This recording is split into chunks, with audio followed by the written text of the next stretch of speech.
Of all the small, bright objects in the night sky, there is one that particularly stands out against the morning and evening sky. It's Venus, aka our sister world. Venus has always been a part of human study and culture, dating back to the earliest civilizations, but it wasn't until the last century that we began to understand what it is truly like on the surface. We now know that Venus is a burning, toxic world and nothing like the Earth, but the two planets do share similarities and once shared even more than that. Both planets are similar in size, mass and composition, and both are made from the same materials and are relatively similar distances from the Sun.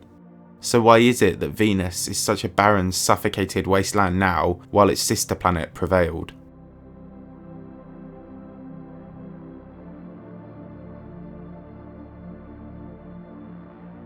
Venus is one of 4 rocky terrestrial planets in the inner solar system.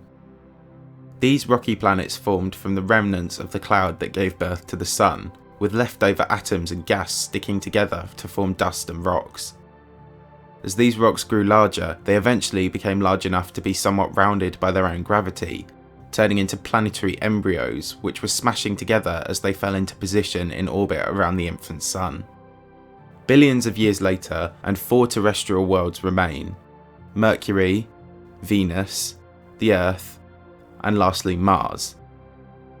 Of the 4 planets, Earth lies in the most ideal position around the Sun, in the so-called Goldilocks zone, where it's not too hot or too cold, allowing a planet to sustain liquid water on its surface. Venus, on the other hand, got too close to the Sun, and became a scorched world of extreme weather, with surface temperatures that would melt zinc. Venus is the hottest place in the solar system, even hotter than Mercury, and like Mercury, it doesn't possess a moon or a satellite. It orbits at just over 100 million kilometers away from the Sun, closer than the Earth by about a quarter. When the planets align, Venus approaches Earth as closely as 40 million kilometers, practically our next door neighbour. As it orbits, Venus rotates in the opposite direction to all the other planets in the solar system apart from Uranus. Planets tend to orbit and rotate along the same disks and in the same direction because of the motion of the rotating cloud that collapsed to form the system's star. One thing that might counteract this resonance is a collision with another planet or planetary embryo. Such a collision might also explain how slowly Venus spins in this opposite direction. The planet is roughly the same size as Earth, but takes a full 243 Earth days to rotate just once, longer than it takes to complete a full orbit of the Sun. As such, its day is longer than its year. Venus shares many characteristics with the Earth. Both planets have a thin crust, a molten mantle, and a central core, and because it is so nearby and luminous, it has captured our attention since records began. Venus is named after the Roman god of love and beauty, and is the only planet named after a female deity. In fact, Venus is more associated with femininity than any other planet, but not every civilization has fully understood the planet when addressing it. The Mayans, an early Mesoamerican civilization, knew it as Chak-ek, or the Great Star, on the belief that Venus was actually a luminous star and not a planet. Some civilizations even went one better and mistook the world for 2 bright stars, the reason being the nature of its orbit around the Sun. When Venus overtakes Earth along its orbital path, it flips from being visible at sunrise to being visible at sunset. As such, the ancient Egyptians, Greeks and Romans all thought Venus was actually 2 separate stars, the morning star and the evening star, which the Romans knew as Lucifer and Vesper. Not everybody made this mistake. Some early civilizations did correctly recognise the morning and evening star as a single object. The earliest acknowledgement of Venus as a single object was made by the Sumerians, an ancient Mesopotamian civilization which existed in the Bronze Age between 4,000 and 5,000 years ago. A cylinder seal recovered from the Jemdet Nazir period about 5,000 years ago indicates that the Sumerians knew the object as Inanna, a Mesopotamian goddess associated with sex, war, politics, and justice. Another early artifact naming Venus as a single object is the Babylonian Venus tablet of Amisaduqa, a record of Venus's movements which is believed to have been created over 1,500 years before the Common Era began. The Babylonians knew Venus as the bright queen of the sky. In the 1600s, Galileo studied the planet and discovered its orbital phases, which helped him to understand that the solar system was centered around the Sun and not around the Earth. But even as telescopes improved and we began to understand the planet better, we were unable to learn any more about its surface because we couldn't see inside it. Venus is covered in a layer of reflective clouds of sulfuric acid in its upper atmosphere. This makes the planet brighter than it would usually be, but also blank and featureless. For this reason, scientists debated for centuries what could lie on the surface, pondering everything from an ocean world to a full-scale inhabited world like our own. But in order to find out, we'd have to actually land on the surface and see for ourselves. Venus was the first planet we managed to successfully fly by with a robotic spacecraft, namely the US Mariner 2 spacecraft in 1962. Then, throughout the 60s and 70s, the Soviets began to get closer with the Venera program. In 1967, Venera 4 entered the Venusian atmosphere and showed that the temperature was much higher than previously thought. Venera 7 was the first successful Soviet mission to make it to the surface, and then, over a decade later, Venera 13 made it to the surface of the planet alive and beamed back over 2 hours of groundbreaking data and the first pictures of the alien surface. Venera 13 revealed once and for all what a hellish, tortured wasteland Venus is today. With an average temperature of 462 degrees Celsius, Venus is by far the hottest place in the solar system. Its lower atmosphere beneath the clouds, a choking mix of 96% carbon dioxide, and most of the remainder nitrogen, which is unevenly distributed across the planet's surface. The pressure is 91 times that of the Earth's surface pressure. That's the same pressure as found thousands of feet below sea level. As technology has improved, missions have been sent in the years since to perform radar mappings of the planet. Whereas visible light collected by normal cameras cannot pass through the thick clouds of the upper atmosphere, microwave radiation can pass through, and so we got our first surface maps. In 1990, the Magellan spacecraft began orbit around Venus and mapped the surface in great detail. It also detected extreme winds, abundant lightning, and then in 1995 a highly reflective substance in the higher reaches of the planet that is thought to be snow-like, but its composition is unknown. Venus has over 1,000 impact craters, all of which are at least 3 kilometers wide, meaning they were formed by meteors at least 50 meters in diameter. On Earth, a 50-meter asteroid would be enough to wipe out a city, but on Venus, any meteor below this size wouldn't even make it to the ground before being disintegrated on its approach. Furthermore, the vast majority of these large impact craters are in immaculate condition, no subsequent impacts or weathering. While Venus doesn't have any means for tidal heating, a discovery made in January of this year suggests young, fresh lava flows on the surface and spikes in sulfur dioxide. Venus is still a geologically active world. Much of the Venusian surface appears to have been shaped by volcanism. The planet has over 150 volcanoes which are over 100 kilometers in diameter, and 80% of the planet's surface consists of vast plains caused by ancient lava flows. What this indicates is that the planet was completely resurfaced over 300 million years ago. All the volcanoes must have spilled over at once, cooling into vast plains and highlands, and like the impact craters, this landscape has been well preserved ever since.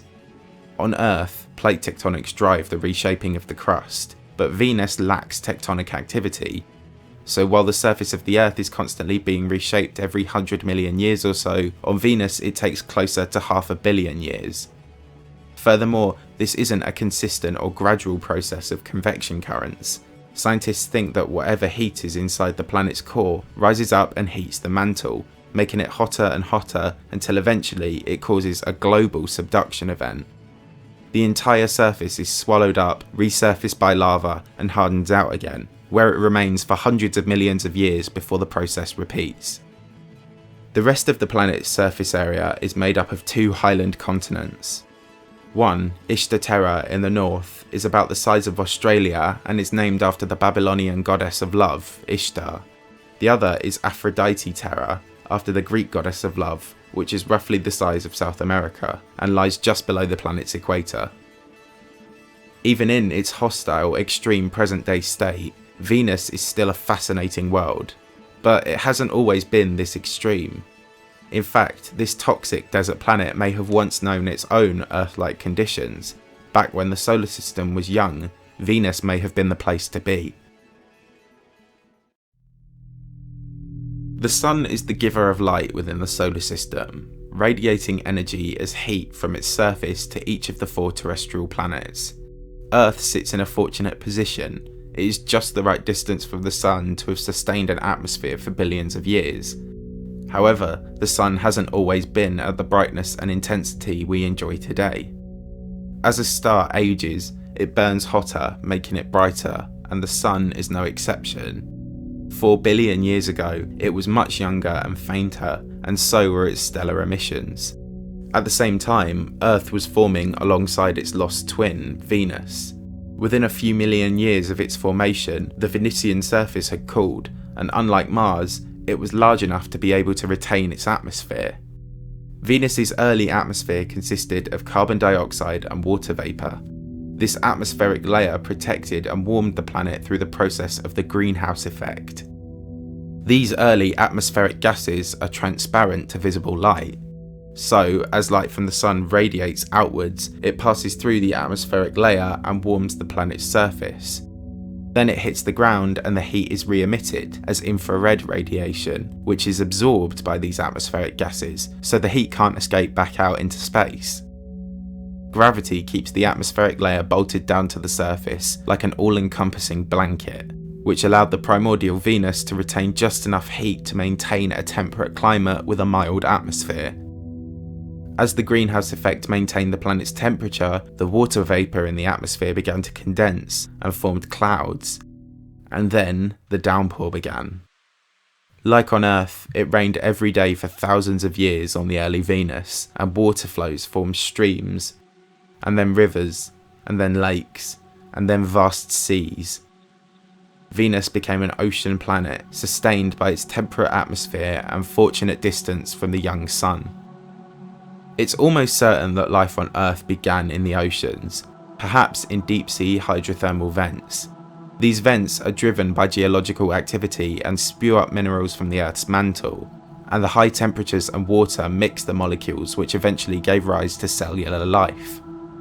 When we visited Mars, another planet which may have enjoyed a spell as a water world, we found hydrothermal vents on its dried up ocean floors as well.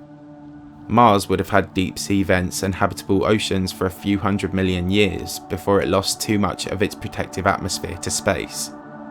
But Venus, on the other hand, being larger, would have been able to sustain its oceans for around 2 billion years. Given that Venus is geologically active now, it was likely geologically active back then too, meaning there may once have been bubbling hydrothermal vents at the bottom of its oceans, which have now been lost by global subduction events. Given Venus's similarities in size and composition to the Earth, it's hard not to wonder about the possibility of the process of abiogenesis occurring on Venus as well as the Earth. Perhaps chemistry played out on the Venusian seafloors as well, and perhaps Venus was once an inhabited world like the legends foretold. If anything did live on Venus during this period, it likely wouldn't have been anything more than microbes.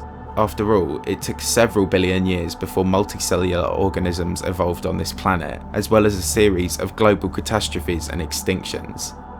Any life on Venus would have almost certainly comprised solely of single-cellular organisms, such as bacteria, but even that is a fascinating possibility.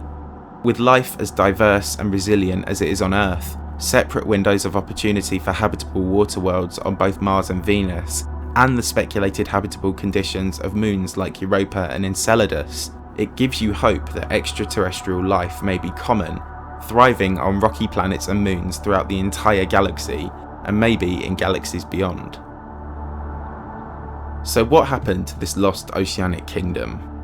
Well, the greenhouse effect continued to maintain balance on the planet for hundreds of millions of years, but during this time the Sun was aging and evolving. As it grew older, it burned hotter and became stronger and more intense. As this happened, more heat was being trapped under Venus's atmospheric layer, heating the surface and gradually evaporating the oceans. At higher altitudes, this vapour condensed and fell as rain again, but before long the surface temperatures were so hot that the rain was boiling away before it even touched the ground. As the water vapour condensed in the atmosphere, it trapped even more infrared heat under the atmospheric layer, and an irreversible vicious cycle had been set into motion. The oceans dried up and the water vapour was gradually swept into space by solar winds and the lack of a strong magnetic field. All that was left were dry, scorched deserts, destined to be buried and resurfaced by volcanism, and the water world and anything which might have inhabited it was gone. So that's the past, and we know the present, but what about Venus's future? Well, Venus's extreme conditions and close proximity to the Earth make it an intriguing world to study, but maintaining a presence on the surface of such a hostile world is a significant scientific challenge. In 2016, the NASA Innovative Advanced Concepts program explored the idea of the Automaton Rover for Extreme Environments, a wind-powered self-controlled rover which could survive the conditions of the Venusian surface for extended periods. The idea is still in the planning phase, but there are now hopes that the same concept could be applied to the exploration of Mercury. But then, perhaps landing on the surface of Venus is unnecessary, and the upper atmosphere might be a more reasonable target. While Venus is extreme on its surface, the temperature and pressure drops significantly in the upper layers of the atmosphere. 50 kilometers up, the pressure is similar to the surface of the Earth. Launching something into the upper atmosphere may just give us a shot of our close encounter with our sister world.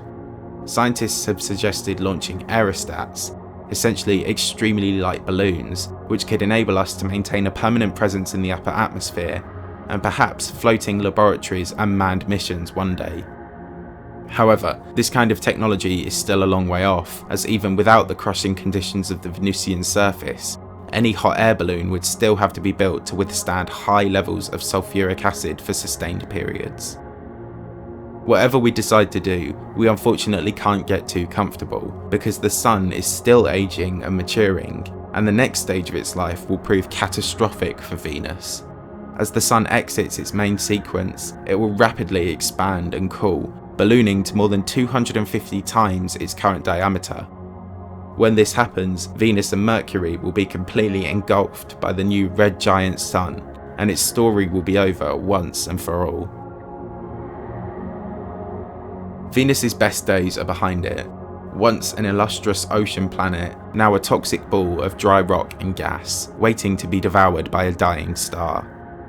Venus once had all the qualities to be Earth-like, but ultimately it's just too close to the Sun to have sustained this.